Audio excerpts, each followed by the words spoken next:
57 സങ്കീർത്തനം. ദൈവമേ, എന്നോട് കൃപയുണ്ടാകണമേ, എന്നോട് കൃപയുണ്ടാകണമേ.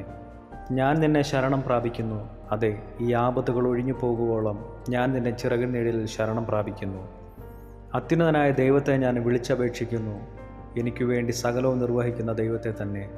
എന്നെ വിഴുങ്ങുവാൻ ഭാവിക്കുന്നവർ ധിക്കാരം കാട്ടുമ്പോൾ അവൻ സ്വർഗത്തിൽ നിന്ന് കൈനീട്ടി എന്നെ രക്ഷിക്കും. ദൈവം തൻ്റെ ദയയും വിശ്വസ്തതയും അയക്കുന്നു. എൻ്റെ പ്രാണൻ സിംഹങ്ങളുടെ ഇടയിലിരിക്കുന്നു. അഗ്നി ജ്വലിക്കുന്നവരുടെ നടുവിൽ ഞാൻ കിടക്കുന്നു. പല്ലുകൾ കുന്തങ്ങളും അസ്ത്രങ്ങളും നാവ് മൂർച്ചയുള്ള വാളുമായിരിക്കുന്ന മനുഷ്യപുത്രന്മാരുടെ ഇടയിൽ തന്നെ. ദൈവമേ, നീ ആകാശത്തിന് മീതെ ഉയർന്നിരിക്കണമേ.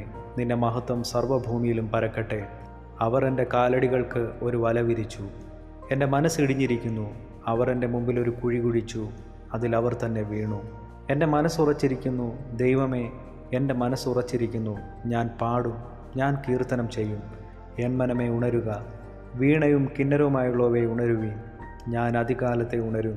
കർത്താവേ, വംശങ്ങളുടെ ഇടയിൽ ഞാൻ നിനക്ക് സ്തോത്രം ചെയ്യും. ജാതികളുടെ മധ്യേ ഞാൻ നിനക്ക് കീർത്തനം ചെയ്യും. നിൻ്റെ ദയ ആകാശത്തോളവും നിൻ്റെ വിശ്വസ്തത മേഘങ്ങളോളവും വലിയതല്ലോ. ദൈവമേ, നീ ആകാശത്തിന് മീതെ ഉയർന്നിരിക്കണമേ. നിൻ്റെ മഹത്വം സർവ്വഭൂമിയിലും പരക്കട്ടെ. ഈ വായിച്ച തിരുവചന ഭാഗങ്ങളാൽ ദൈവം നമ്മെ ഇവരെയും അനുഗ്രഹിക്കുമാറാകട്ടെ.